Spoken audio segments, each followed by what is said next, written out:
안녕하십니까. 감정평가사를 공부하시는 수험생 여러분. 자, 만나서 반갑습니다. 저는 이 부동산 원론을 강의하고 있는 윤효묵이랍니다. 자, 일단 우리 이제 이번 시간에 우리 하는 게 뭔가 OT, 즉 오리엔테이션입니다. 제일 중요한 게 지금 하고 있는 이 내용을 먼저 파악하시면 아마 공부할 좀 더 쉽게 좀 편하게 공부할 수 있을 겁니다. 자, 일단 한번 보겠습니다. 우리 최근에 이제 문제에 난 어떤 경향을 보니까 이 목적이 굉장히 중요한 거죠. 그래서 우리 목적이 이제 뭔가 하면은 과연 이제 75점 이상 맞출 목적인데, 그래서 그 중에서 이제 특히 보니까 원래 부동산 학은 크게 세 개의 어떤 파트가 있습니다. 맨 먼저 부동산 총론 있고, 두 번째 보니까 우리 책이 있을 겁니다. 강론, 마지막 보니까 감정평가 편, 이렇게 세 개의 편이 있습니다. 그래서 그 중에 보니까 첫 번째 부동산 총론은 매년 우리 보면 아시겠지만 보통 4개 또는 5개 나온다죠. 물론 뭐 잘 아시겠죠. 우리 이 부동산 학 원론 자체가 27회부터 시험 나왔거든요. 그래서 그때부터 지금까지 쭉 보니까 대부분 다 거의 4개 또는 5개 나왔는데, 특이하게 32회, 33회는 뭐 있습니까? 3개 중 시험 나왔습니다. 자, 이걸 뭐를 의미하는가 하면요. 우리 최근에 보니까 이제 부동산 이 원론 과목 중에 특히 잘 아시겠지만 우리 과거보다 이제 수험생 수가 훨씬 많아졌다 그죠? 그래서 약간 이제 우리 1차 과목에서 약간 난이도 올릴 수밖에 없습니다. 그 중에서 이 공부에 대한 난이도 올릴 수 있는 과목이 뭔가 부동산 원론 과목입니다. 그래서 이걸 해서 점수를 좀 어렵게 내겠다 이 소리거든요.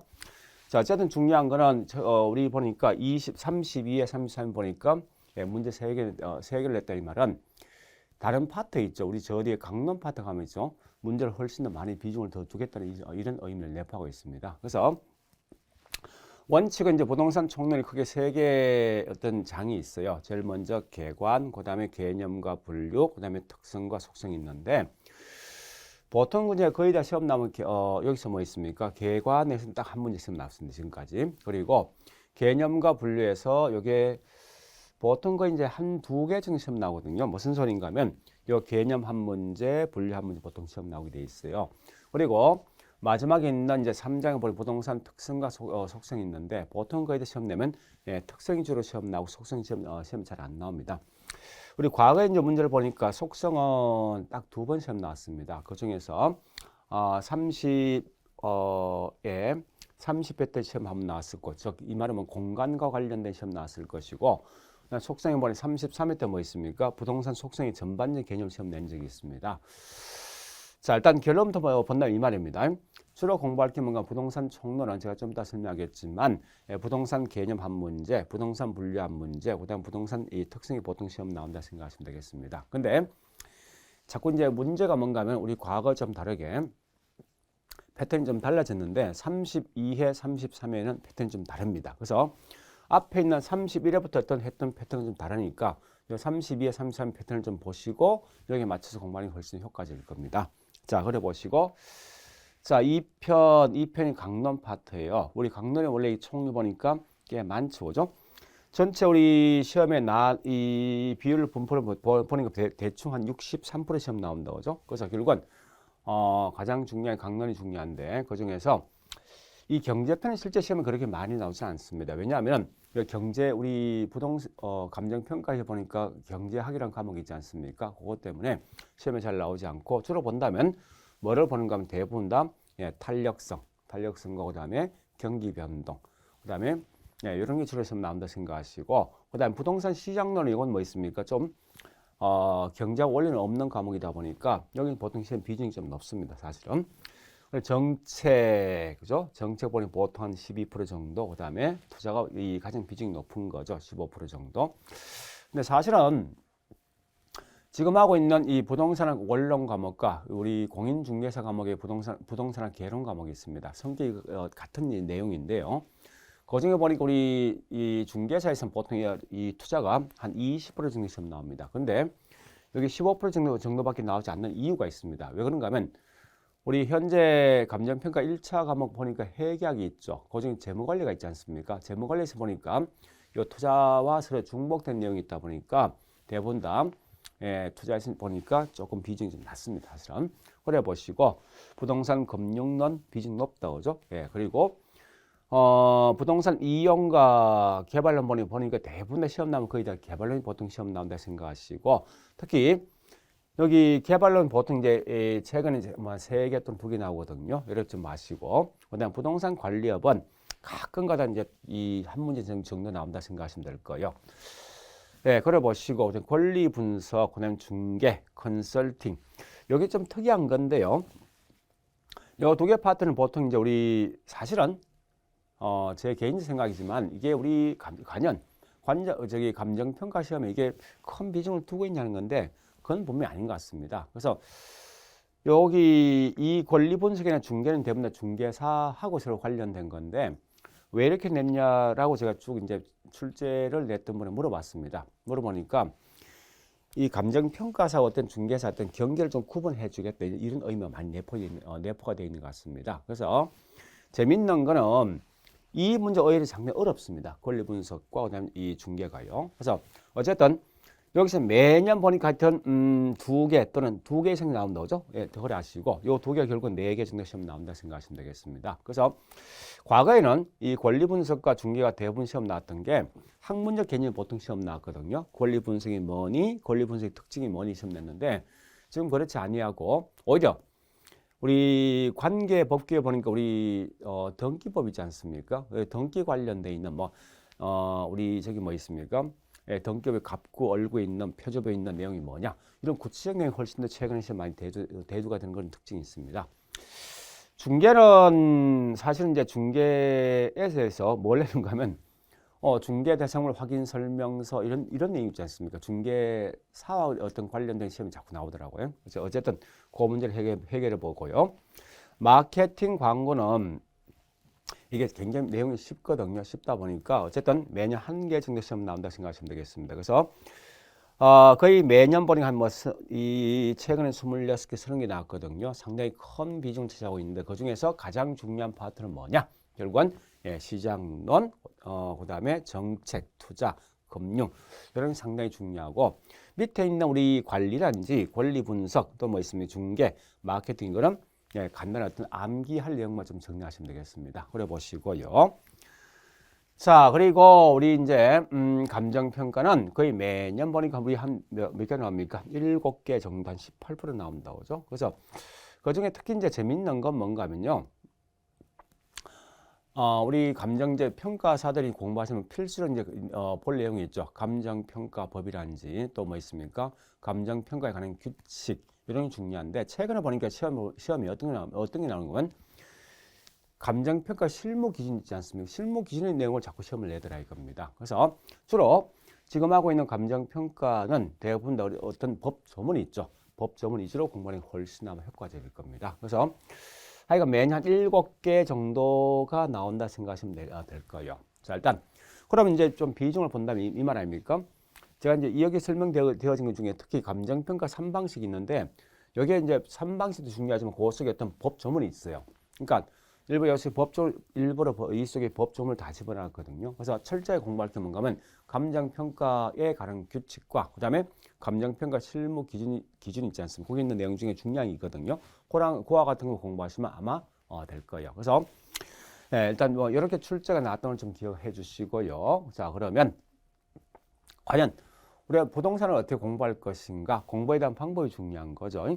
그래서 가장 중요한 이겁니다. 부동산은 가장 중요한 게 용어만 잘 알고 있으면 적어도 원론 과목 50%는 거의 공부한 것과 마찬가지입니다. 그래서 특히 이제 우리 이런 걸 좀 아셔야 됩니다. 원래 지금 하고 있는 부동산학이란 과목이 부동산학이 맨 처음에 나온 건 미국과 그 다음에 영국에서 몇 문제 나왔거든요.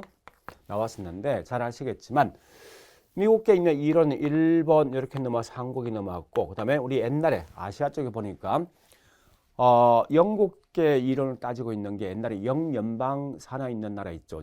필리핀, 대만 같은데 이런 데는 대부분 다 영국계 이론을 쓰고 있습니다. 자, 어쨌든 중요한 건 무슨 소리냐. 원래 부동산학이라는 것은 원서다. 이 원서를 가지고 뭐 있습니까? 이렇게 1번 넘어서 한국이 넘어온 경우도 있을 것이고 또 직접 이렇게 넘어온 경우도 있습니다. 그러다 보니까 어쨌든 부동산은 원서를 갖다 그대로 번역한 번역서다. 번역서. 그러니까 우리 항상 공부하실 때 처음 보는 용어 나오면 당하지 말고, 시험장 가서 마찬가지입니다. 당하지 말고 이 글자 번역석, 이 글자 속에 뭐 있으면 답이 다 있다는 거예요. 그러니까 우리 보통 이제 대부분 다 우리 수험생들 가장 힘들어하는 게 뭔지 압니까? 이런 용어를 딱 보고 용어 따로 뒤에 설명을 따로 읽고 있더라고요. 그렇게 하지 마시고 주로 어떻게 공부하시는가 하면은 그 용어 속에 답이 다 있다 생각하시면 돼요. 그러니까 우리 한번 정리해 볼까요? 자, 이런 거 아닙니까?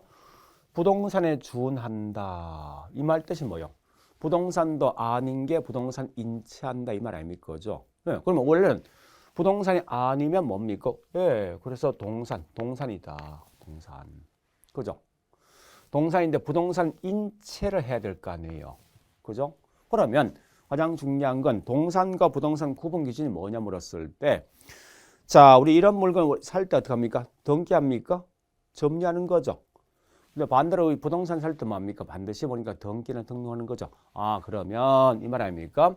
동산인데 부동산처럼 뭐 있습니까? 등기는 등록의 방법을 취한다. 이게 핵심이죠. 그러면 이렇게 이제 개념을 딱 파악하시고 그 다음 가서 책을 딱 보시면 이렇게 설명되어 있을 거예요, 분명히. 그럼 이때 가장 중요한 건 내용을 다 보는 게 아니라 우린 제가 뒤에서 하겠지만 키워드 중심 공부하셔야 됩니다. 하는데 반드시 준부동산이란 개념 나왔을 때 등기 또는 등록형 용어가 꼭 나와야 될 것이고 또 뭐 있습니까? 동산이란 말이 딱 나와야 됩니다. 왜냐하면 이게 키워드니까. 그죠? 그래서 항상 공부할 때 이 원론 과목은요. 중간 부연 설명은 다 버리시라 이겁니다. 버리시고 반드시 뭐 있습니까? 요 글자 딱 뜨면은 이 두 개 있는 글자는 무조건 나와야 됩니다. 이 글자가 나와야지 이 글자가 성립되거든요. 그죠? 따라서 우리 과거에 실제 시험 나온 거 보니까 그죠? 자, 이런 거 아닙니까? 예, 밑에 출제형 봐보겠습니다. 그래서 지금 이제 OT가 굉장히 중요한 게 왜 중요한가 하면요. 이런 거요. 어떤 편에서 시험 많이 나올 것이고 또 내가 어떻게 공부할 것이 이걸 잘 파악하셔야 됩니다. 그래서 보니까 현재 우리 과거에 나왔던 건데 준부동산이란 시험 나왔지 않습니까? 그럼 결국 예, 어쨌든 등기 등록이 용어 나올 것이고 그다음 뭐 나와야 됩니까? 그렇죠, 그죠? 동산이라는 용어 나와야 될 것이죠. 그래서 이 용어 두 개가 요건만 충족되면 무조건 맞다라고 보시면 돼요. 이렇게 공부하셔야 됩니다. 알겠죠, 그죠? 자, 뭐 나중에 또 할 건데 하나 더 해볼까요? 자, 뒤에서 할 건데 우리 준지대 이런 것도 있거든요. 이 말 뜻이 뭐예요? 지대가 아닌 게 지대 인치한다 이 말이죠. 나중에 할 겁니다. 마샬의 어떤 준지대인데 하여튼 이런 개념도 있을 것이고 그 다음에 한계지란 말 뜻이 뭐예요? 한계지. 한계는 우리 마지막 한계상 이 말 아닙니까? 그죠? 마지막. 그러니까 지는 땅지자죠. 땅지자죠. 그러니까 마지막 있는 땅이다 이 말 아닙니까? 그러면 어떤 용도로 이용될 때 마지막 이용되는 땅. 그럼 가장 멀리 있는 땅이죠. 나중에 알겠지만 그래서 한계지란 말 뜻은 최원방권에 이용되는 토지 이런 말 뜻이에요. 알겠죠? 그러니까 항상 부동산학은 어차피 이게 사회과학이 되어지다 보니까 어쨌든 항상 공부할 때 이렇게 저같이 처음 보는 용어 나오면 당황하지 말고 또 뒤에 있는 내용을 먼저 읽지 말고 그 용어 자체가 뭔가 먼저 생각해 보시고 그 용어에 대해서 대충 파악되면 그 다음 가서 뭐 있습니까? 본문의 내용 보시고 키워드가 뭐냐 이런 걸 딱딱 체킹하시면 아마 문제 풀 때 되게 쉽게 풀 수 있을 겁니다. 자, 그리고 앞에서 언급했던 건데 아까 제가 뭐라 했습니까? 부동산은 무조건 사회과학이죠. 여러분 사회과학을 공부하는 방식은 좀 아셔야 됩니다. 제 소개가 좀 늦었는데 저는 부동산학을 갖다 이제 박사학위를 받고요. 그 다음에 뭐 감정평가사 이런 뭐 강의도 하지만은 또 그 외에 뭐 여러 가지 어떤 업무를 하고 있습니다. 학교에도 뭐 강의를 하고 있는데 어쨌든 중요한 거는 제가 이제 부동산을 쭉 공부하고 또 이쪽에 공부를 좀 하다 보니까 가장 중요한 건 사회과학은 가장 어떻게 해야 됩니까? 사회과학은 무조건 비교할 때 생겼어야 됩니다. 그럼 실제 저도 이제 대학원에서 강의를 하고 있는데 부동산학과에 있는 교수는 철저히 마인드가 이겁니다. 지문이 딱 뜨면 내용이 딱 나면 얘하고 서로 비교할 때 누구냐 항상 생각하고 있습니다. 기본 마인드가 그거란 거예요.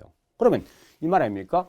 A란 대상과 서로 비교할 때 분명히 B가 있단 말이에요. 있으면 이 중에 뭐 있습니까? 이 A에 대한 설명을 딱 냈을 때 항상 얘 반대편 있죠. 이 반대편 설명을 딱 내놓고 틀리기 시험 내더라 이겁니다. 이해되겠습니까? 그러니까 항상 공부할 때는 처음 이 용어 나오거든. 얘하고 비교할 때 생긴 누구냐 먼저 생각하세요.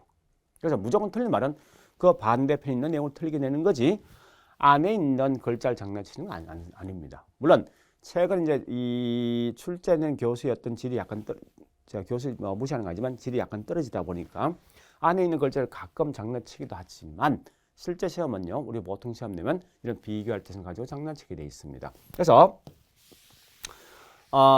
사례를 보면 알겠지만 요 복합 부동산과 복합 개념 부동산이 있습니다. 그럼 이때 중요한 건 제가 좀 더 하겠는데 요 복합이란 말 같은 말이 앞으로 이제 기억하셔야 됩니다. 요 말 뜻이 뭔가 하면 일괄 종합 이 말 뜻이에요. 일괄 종합. 그러니까 합친다 이런 말 뜻이에요. 표현 자체가. 자, 그러면 이 말 아닙니까? 부동산이 여러 개, 부동산 종류가 엄청나게 많은데 좀 고급스러운 말로 더럽게 많은데 예, 이걸 전체를 하나로 묶었다. 이게 복합 부동산. 얘는 뭐예요? 복합 개념 부동산, 부동산 개념이 진짜 많다. 많은데 이걸 한 개로 합친 게 뭐냐? 예, 복합 개념 부동산이다. 그러면 다시요. 부동산 종류가 많은데 한 개를 합친 거. 부동산 개념을 하나로 합친 거죠. 그죠? 그러면 자, 우리 부동산이란 해볼게요. 부동산이란 것은 제가 좀 이따 하겠는데요. 어떤 게 부동산입니까? 그렇죠. 그죠? 우리 토지도 있을 것이고 또 뭐가 있습니까? 토지 외에 뭐가 있죠? 네, 건물. 자, 우리 건물 같은 보통 정착물. 그죠? 정착물이 있으면 우리 한번 물어볼게요. 어떤 친구가 뭐라 했는가 하면 야, 나 땅 샀대. 그럼 결국은 얘는 땅만 산 겁니까? 그 용어 자체에서 토지 외에 건물까지 산 겁니까? 그렇죠. 용어 자체는 땅만 샀다면 땅 샀다면 땅만 산 거죠. 그죠? 그래서 그렇게 설명했으면 어떤 친구를 보니까 뭐라는 겁니까? 나 건물 샀대. 건물을 샀대. 이 말은 정확한 말은 뭐 있습니까? 건물만 산 거지 토지는 모를 거 아니에요. 왜? 토지와 건물은 별개의 부동산이니까. 그죠? 그래서 그런데 어떤 친구 보니까 토지, 건물 둘 다 샀대. 자, 이와 같이 뭐 토지와 건물 여러 개 있는 걸 전체 하나로 묶은 거죠. 묶었다 이게 뭐냐? 복합 부동산이 쉽게 말해서. 그러면 뭐 나와야 됩니까? 자, 밑에 여기 있습니다. 토지와 정착물이 각각 독립되어 있는 건데 이걸 하나로 뭐 있습니까? 결합해 하나 묶었네. 여기 뭐라고요? 예, 그렇죠. 복합 부동산이다. 그러면 자, 좀 이따 이제 우리 실제 수업할 때 하겠지만요. 앞으로 복합 부동산 나오면 다른 거 다 헛소리고. 네, 우리 보통 이 말은 다 헛소리고. 키워드 뭐예요? 토지 나오고 토지 위에 있는 건물 나오든 정착물 나와야 되죠. 요거 독이 나오고 뭐 있습니까? 요거 독이 나오면 무조건 이건 뭐 복합 부동산이에요. 당연히 뒤에 뭐가 따라오겠습니까? 예, 하나로 결합된 상태로 따라오게 돼 있습니다. 이해 되겠습니까? 자, 제가 좀 더 다시 정확히 설명할 거예요. 그런데 우리 부동산 개념은 여러 개가 있는데 자, 좀 이따 할 겁니다. 하는데 부동산 개념은 기술 측면과 경제 측면과 법률이 있거든요. 이때 각각의 보는 식이 좀 달라요. 그러니까 이런 말 뜻입니다. 기술은 건축이거든요. 그래서 건축업자에게 다시 법부터 해볼까요? 우리 민법의 99조 1항 가면요 설명되어 있습니다. 부동산이란 토지와 정착물이다. 이건 법에서 말하는 거예요. 그러니까 경제학자를 물었습니다. 야, 어떤 게 부동산이냐 물어보니까 얘는 무슨 헛소리 아니야. 땅이란 건, 건물이란 건 이거다 이거. 즉 자산이다, 자본이다. 이렇게 말하는 사람도 있단 말이에요 분명히. 그죠? 또 우리 건축업체 물어봤습니다. 야, 부동산이 뭐냐 물어보니까 얘는 뭐 있습니까? 집 짓는 공간이야, 환경에 설명할 수 있거든요. 그러면 이런 감정평가사를 공부하고 있는 여러분들은 뭐 있습니까? 부동산이 뭐냐 뭐라 하겠습니까? 어떤 분은 내 직업이야, 내 돈벌이 수단이야, 내 가치 정신 높여주는 그런 수단이야 라고 말할 수 있을 거 아니에요. 그죠? 그러니까 그와 같이 부동산 개념은 아주 다양하게 설명된 것 하나로 묶은 게 뭐라고요? 그렇죠. 복합 개념 부동산. 그러면 얘는 반드시 복합 개념 부동산 뭐 나와야 됩니까? 기술, 경제, 법이란 말 나와야 됩니다. 그래서 우리 밑에 있는 2번 가보니까 법률과 기술적 경제와 기술 측면에서 개념을 하나로 묶었던 개념 이해되는 게 뭐냐? 곧 이게 복합 개념인데 그러면 얘는 핵심이 뭐예요? 그렇죠. 죠 법과 경제, 기술 요게 세 개념 무조건 뭡니까? 이건 복합 개념 부동산이죠. 자, 그러면 이때 우리가 보니까 비교할 대상이 어차피 부동산학은 여기 있는 사회과학이다 보니까 비교할 대상이 요 두는 비교된다. 그래서 실제 우리 출제된 게 어떻게 나는지 압니까? 이렇게 1번처럼 토지와 토지에 있는 정착물이 각각 독립되어 있는 거래 객체로 이용되면서 하나를 마치 결합된 상태로 다뤄져 부동산 활동의 대상이 되는 걸 뭐라냐 해서 틀린다 뭐 되겠습니까? 그렇죠. 복합 개념 부동산 이렇게 틀긴 얘들아 이겁니다.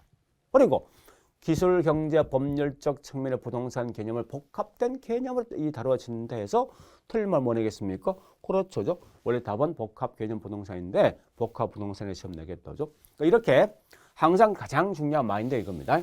부동산학은 철저하게 뭐 있습니까? 사회과학이니까 무조건 얘하고 비교할 대상이 누구냐? 요것만 좀 기억하자. 그죠? 자, 그 다음에 세 번째. 이 세 번째 굉장히 중요합니다. 항상 책을 보던 앞에 제가 언급했지만 문제를 보던 무조건 키워드 위주로 공부하세요. 키워드. 그래서 위주로 공부하시면서 그 부연 설명된 거 보는 것이 한 낭비입니다. 그런 거에 장난치는 거 아니에요. 아까 제가 설명했죠. 나왔을 때 무조건 뭐 있습니까? 누구는 누구이다. 중간 부연 설명 버리시라는 거예요. 아까 했던 거 아닙니까? 주원 부동산 나오면 다 설명 다 버리고 그것 속에 뭐 들어야 됩니까? 동산 들어야 돼. 부동산에 준한다 했으니까. 동산 들어오고 그다음에 등기 또는 등록이 들어오면 요건 충족된 거예요. 그렇게 공부하셔야 됩니다. 자, 그래서 뭐 요건 제가 그냥 넘어가겠습니다. 제가 좀 이따 다음 시간에 이제 채팅할 거니까 할 건데 어쨌든 이렇게 설명이 많지만 착 버리고 있죠. 가장 중요한 건 부동산은 여기에 포인트거든요. 이런 글자를 보시면 답이 나올 거예요. 자, 이해되겠습니까? 자, 일단 이런 형태로 공부를 하시는 게 굉장히 중요합니다. 자, 그리고 학습 전략 이게 좀 표현이 좀 이상한데 어쨌든 저는 물론 제가 이제 강의 안에 자꾸 이제 학교 스타일 많이 하는 것도 있고 또 이해 위주로 많이 강의를 하거든요. 근데 사실 이제 우리 수험생 봤을 때 어쨌든 중요한 건 뭐 있습니까? 답을 맞출 수 있는 길을 찾는 게 중요하단 말이에요, 이게. 그죠? 그래서 1차 과목 대부분 이제 객관식이다 보니까 공부하실 때 그 학문의 성격에 맞게 공부하셔야 됩니다. 하시는데 자, 저는 이제 1차 과목 여러분 우리 지금 하고 있는 부동산 원론 과목은 이건 전략 과목입니다. 전략 과목이라 말 뜻은 적어도 75점 이상 나와야 됩니다. 문제에서. 그래야만 나머지 조금 힘든 경제학, 회계학에서 어떤 점수 끌어올 수 있거든요. 우리가. 보태줄 수 있단 말이에요. 이게. 그런 특징 때문에 하는데 자, 일단 첫 번째 학습 전략 가장 중요한 거 절대 무시하게 공부하지 마라. 응? 얍삽하게. 그러니까 결국 무슨 말인가 하면 나의 어떤 목표 점수가 있을 거 아니야. 어쨌든 우리 원론과 목표 점수는 2점수입니다. 75점. 이걸 하시하면 회계학에 있는 점수를 보태줄 수 있어요. 자, 그리고 그러면 결국은 이 75점이면 책 한 권 다 볼 필요냐? 그거 아니다 이거. 그죠? 그러니까 요 점수에 맞춰서 나올 문제를 공부하시라는 거예요. 다 하는 게 아니라. 그래서 항상 원론 전체 다 볼 필요 있냐? 아니다. 뭐죠? 아니에요. 자, 그래 보시고. 그럼 결국은 어떻게 할 것이냐 하는 거예요. 선택과 집중 많이 들어봤죠, 그죠? 네, 저도 이제 우리 뭐 감정평가 이외 실무적인 것으로 이제 제가 뭐 경영 지도자를 하고 있는데 이제 이 회사에 어떤 이제 컨설팅 많이 하고 있거든요. 하다 보니까 선택과 집중인데 어려운 거 하지 말라는 거예요. 아까 목적이 75점 아닙니까? 그러면 대신 아는 건, 그러니까 아는 건 철저하게 내 걸 만드셔야 됩니다. 어떻게 뒤집어내든 엎어치고내든 무조건 그 문제 맞춘다라 생각해서 한 문제를 정확히 끝내고 그 다음에 다음 문제 올라가셔야 됩니다. 그 다음에 이게 되게 중요한 것 같습니다. 사회과학에서는. 저 같으면 이제 우리 큰 어떤 이제 8절제도 보통 공부할 때 이렇게 합니다. 물론 약간 이제 지금 이제 좀 젊은 친구 좀 다르지만은 뭐 이제 이렇게 뭐 카메라 찍어서 하는 분 꽤 많지만요. 저는 대부분 이 쓰는 걸 좀 좋아하는 그런 습성이 있다 보니까 목차를 쭉 적습니다. 1번 총론 1편 1장 개관 2장 부동산 개념과 분류 이렇게 쭉 적습니다. 제목을 갖다가 적어놓고 있죠. 그 다음에 이렇게 해서 이제 우리 공부할 때만 나 지금 현재 뭐 하고 있더라. 요걸 이렇게 다 옆에 이제 본다는 거예요. 왜 그런가 하면 이유가 있습니다. 물론 요때 이제 1절 뭐 2절 있겠다죠. 저는 절까지는 보통 이 한 페이지 쭉 적어 봅니다. 이렇게 하는 목적은요. 큰 제목을 알고 있으면 내가 현재 뭘 하고 있는지 판단할 수 있단 말이에요. 근데 이 앞에 있는 장이나 절 자체에 어떤 도망가 있고 안에 있는 글자가 보시면요. 가장 큰 단점은 공부하기 했는데 우리 이제 동영상 다 끝나고 딱 듣고 가만히 생각해보면 뭘 하긴 했는데 뭘 했는지 모른다는 거예요. 근데 그렇게 하지 말고 이렇게 뭐 있습니까?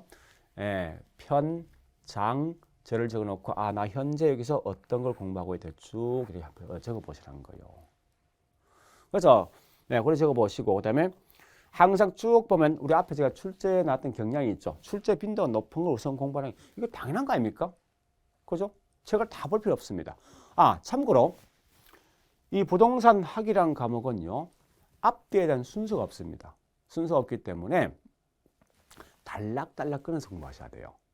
그러니까 맨 앞에 있는 총론을 모른다 해서 우리 2장에 있는 경제, 부동산 시장을 모르는 거 아니에요. 아니니까 무조건 딱딱 끊어서 이 각각 있는 절별을 끊어서 공부하시는데 여기 이제 한 절이 하나의 테마라고 생각하시면 돼요. 테마별을 끊어서 공부하시면 됩니다. 그래서 출제 빈도 높은 우선 공부하시고 출제 빈도 낮은 건 나중에 공부하시라는 겁니다. 자, 일단 그렇게 좀 생각해 주시고요. 여기까지 이해되겠죠, 그죠? 자, 그래 보시고 그 다음에 아까 했듯이 각 절의 제목 하나가 하나의 문제화가 된다는 거예요. 그래서 절 제목을 갖다 의미하는 핵심 내용만 알고 있으면 됩니다. 그러니까 제가 좀 뒤에서 하겠지만 자, 요 사례가 있죠. 이런 거 아닙니까? 여기 이제 하나의 정책 가면 정책의 제1절 이겁니다. 정보 시장 개입에 대한 필요성 이런 제목이 있어요. 한 절이. 그래서 그럼 참고로 한번 물어보겠습니다. 자, 이 속에 답이 있습니다. 왜 가만히 있는 부동산 시장에 이 국가가 개입합니까? 이유가 뭐예요? 자, 다시 할게요. 민간 경제 부동산 등을 맡겨두었을 때 아무런 문제가 없는데 없으면 국가 개입할 필요 있습니까? 없잖아요. 그러면 이 말 딱 듣는 순간 얘는 무조건 뭐 있습니까? 어떤 문제가 있어야지 개입하는구나. 그죠? 이런 이제 개념 파악되었죠? 자, 그러면 이 말 뜻입니다. 자, 불안전 경쟁 시장으로 인해서 시장 실패 문제가 발생했다. 그래서 국가가 개입하겠다. 문제 있냐? 이때 어떤 문제? 시장 실패에 대한 문제. 그래서 개입한다 맞는 거죠? 이런 문제 푸는 거예요. 자, 두 번째 보니까 정보시장 개입했죠. 그 문제 있어야 되죠. 그런데 뭐라 했습니까? 불안전 경쟁 시장인데 자원 배분이 효율적으로 달성되었네? 그 문제 있습니까? 없죠. 그럼 개입할 필요 있습니까? 개입하지 말은 거죠. 이건 틀린 질문이네? 그죠? 2번은. 3번 가보겠습니다. 자, 정부가 정부가 주택시장 개입했습니다. 하면 문제 있게 만들어야죠. 그러니까 주택시장은 진입과 퇴거가 뭐 있습니까? 자유로우면 개입할 필요 없는 거지. 그렇지 않습니까? 자유롭지 못하기 때문에 결국 국가가 개입한다. 이런 말뜻 아닙니까? 그죠? 자, 이렇게 제가 이제 쭉 설명했는데 대충 이제 공부하는 방식 알겠습니까? 그러니까 가장 중요한 이겁니다. 제가 이 OT라는 목적이 뭔가 하면 과목들마다 분명히 공부하는 방식이 다 차이가 있습니다. 그래서 항상 제가 강조하는 건데 내쫓을 하지 말고 내쫓을 하면 결국 뭐 점수 나오겠습니까? 안 나올 거 아니에요. 그러니까 그 과목에 대한 특성을 먼저 빨리 파악해서 그 특성에 맞게 공부하셔야 됩니다. 그게 얍삽한 거예요. 그렇게 공부하시면 적은 그러니까 시간을 좀 절약해서 해서 짧은 시간 내에 자기 목표를 달성할 수 있을 거라는 분명히. 그죠? 하여튼 그런 것 때문에 제가 강조드렸는데 자, 어쨌든 제일 중요한 부동산 원론 과목은 각각 있는 절마다 이게 한 절이 일단 하나의 문제화가 되니까 앞뒤 연결하지 말고 달락달락 끊어서 테마별로 공부해 돌라는 거예요. 해주시고 두 번째 항상 부동산학은 사회과학이니까 비교할 대상이 있더라. 걔하고 비교할 대상이 누구냐 먼저 파악하라 이겁니다. 그리고 세 번째 각각 있는 절에 있는 제목이란지 또 처음에 본 어떤 용어가 있을 때 당황하지 말고 이건 무조건 뭐 있습니까? 원서를 번역은 번역쓰니까 내식을 먼저 번역하고 난 다음에 그 다음 뭐합니까? 예, 핵심 키워드를 파악해서 책에 있는 내용 중에 중요한 키워드는 찾고 가자는 거예요. 누구는 누구이다 라는 식으로 중간에 부연 설명 등을 볼 필요 없습니다. 알겠습니까? 자, 일단 이런 공부하는 게 가장 효과적입니다. 그래서 앞으로 저하고 이제 여기 한 뭐 시간 60시간 문제풀이까지 합쳐서 할 건데 이것만 잘하시면 아마 여러분들이 생각했던 점수 이상 나올 겁니다. 그래서 이걸 계속 반복해 보시면서 제가 항상 강조하는 이겁니다.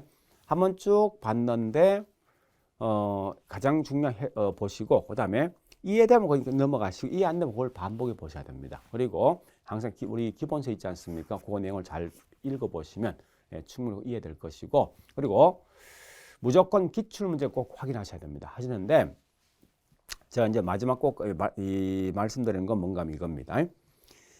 31회 때 하고 32, 33회 때는 3회 때는 문제 출제 방향이 다릅니다. 다르니까 주로 포인트를 잡을 때 뭐 있습니까? 32, 33회 때 있는 문제 포인트 잡고 공부하셔야 됩니다. 그래서 최근 이제 아까 제가 설명했지만 그 이유는 뭔가 하면 수험생 수가 워낙 많다 보니까 자 한번 생각해 보세요. 이거 아닙니까? 우리 1차 본 수험생 한 4,000명 넘지 않습니까? 넘으면 여기서 만약 1차에서 합격된 분이 2차 시험 치면 한 3,000명이 된다 치볼게요. 그러면 이걸 2차는 논술 아닙니까? 그죠? 논술인데 출제하는 분들이 이거 3,000명의 답안지를 계속 본다 생각해 보세요. 다 못 보거든요. 그런 것 때문에 보통 이제 전략적 뭔가 하면 여기서 뭐 있습니까? 어렵게 내서 한 1,000명 정도, 1,500명 정도 이렇게 뭐 있습니까? 2차를 시험 치게 만든다고 이렇게 해요. 그럼 이렇게 하면 2차를 출제하는 분이 좀 쉬워지거든요. 문제 답을 정리할 때. 그래서 우리 잘 알죠? 우리 1차 과목에서 이제 이미 이걸 어렵게 내는 방식도 하나 있거든요. 회계학 등등은 더 이상 어렵게 낼 수가 없습니다. 왜? 가락에 대한 문제 발생하니까. 그러니까 만만한 뭐 있으면 부동산 원론 과목이라든지 뭐 관계부가 법규, 민법 같은 게 있지 않습니까? 민법 이런 과목을 자꾸 이제 어렵게 내면은 이게 상대적 뭐 점수가 떨어지면 당연히 전체 있는 이 평균 점 떨어질 거란 말이에요. 그래서 최근에 동향 보니까 수험생 수 워낙 많아지다 보니까 이것 때문에 난이도 조절할 때 주로 이제 원론 과목에서 이 난이도를 조절하다 보니까 아마 상대적으로 시험을 치는 분들이 조금 공부하는 방향을 좀 달리 하실 필요가 있습니다. 하여튼 그래서 저도 이제 뭐 이쪽에 뭐 출제 내고 있는 분은 뭐 많이 뭐 연관돼 있고 하다 보니까 그런 정보를 제가 중간에 많이 알고 있는 정보를 이러면 많이 공개할 테니까 하여튼 열심히 잘 따라오시길 바랍니다. 자, 어쨌든 생각하는 어떤 점수를 꼭 달성해서 이런 어떤 삶의 질을 좀 높여줄 수 있는 그런 가치를 높여줄 수 있는 그런 사람이 되길 바랍니다. 자, 이렇게 해서 OT를 끝내겠습니다. 자, 수고했습니다.